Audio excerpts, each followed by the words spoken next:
à toutes et tous, moi c'est Céline. Et moi c'est Karl, bienvenue dans cette première vidéo où nous allons vous emmener À la rencontre d'oiseaux migrateurs hivernants que vous pouvez aussi contempler sur la côte belge. et celle du Nord-Pas-de-Calais. Bon visionnage.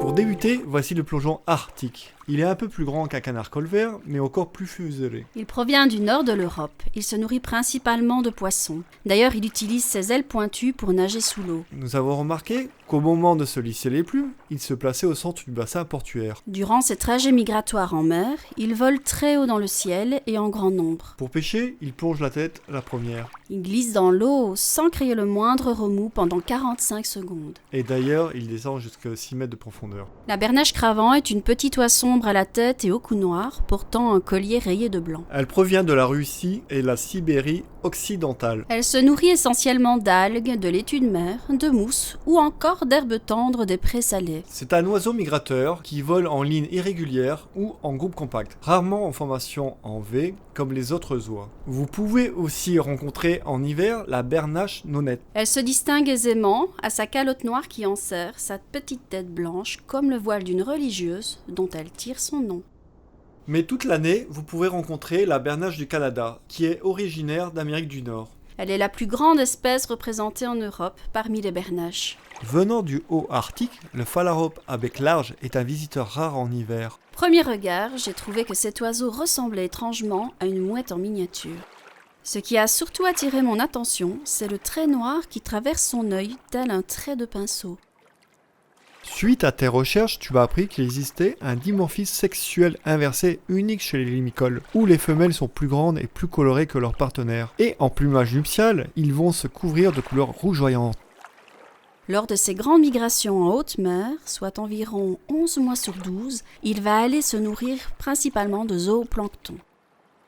Changement de décor, venant de Sibérie, le plectrophane des neiges était autrefois appelé bruant des neiges. Il s'observe principalement le long du littoral. C'est une espèce assez grégaire qui fréquente les bords de mer.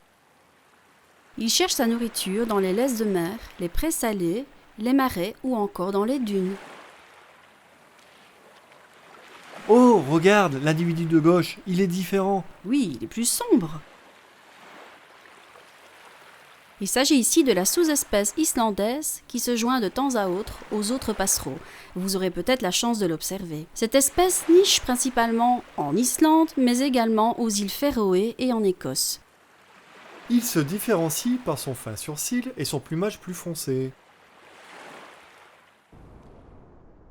Nichant dans les forêts de Scandinavie et du nord-est de l'Europe, le pinson du Nord est exclusivement un visiteur d'hiver. Lorsque la nourriture vient à manquer, il peut alors être observé en Belgique et en France, dans les champs, les zones boisées et même aux mangeoires. Ce magnifique oiseau peu farouche, de la taille de l'étourneau, provenant de la taïga, c'est le jaseur boréal. Autrefois, il était nommé jaseur des neiges. C'est un oiseau avec un style très élégant, surtout lorsque sa huppe se dresse face au vent. Descendant loin vers le sud pour se gaver de baies de sorbier, d'églantiers ou encore d'aubépines. Je me souviens de la dernière grande invasion en 2012, certains étaient visibles jusqu'en dessous de Paris. La première fois que je l'ai aperçu, j'ai cru voir un hibou moyen-duc.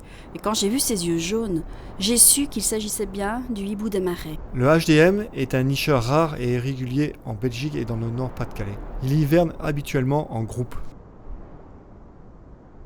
Le plus surprenant pour un rapace, c'est qu'il passe la majorité de son temps au sol, bien dissimulé grâce à son plumage mimétique dans de hautes herbes. Tout comme les autres rapaces nocturnes, il tourne sa tête et peut aller jusqu'à 270 degrés. Ouais, 270, c'est mieux. Mais c'est pareil. Le HDM est difficile à repérer dans son biotope. Il se sait discret, même si son regard perçant peut le trahir.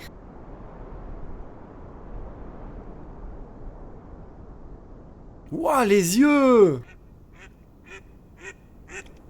Wow, ces minuscules aigrettes! J'espère que cette vidéo vous aura plu. Nous vous souhaitons de belles observations en cette fin d'hiver. Et à tout bientôt bientôt pour de nouvelles découvertes.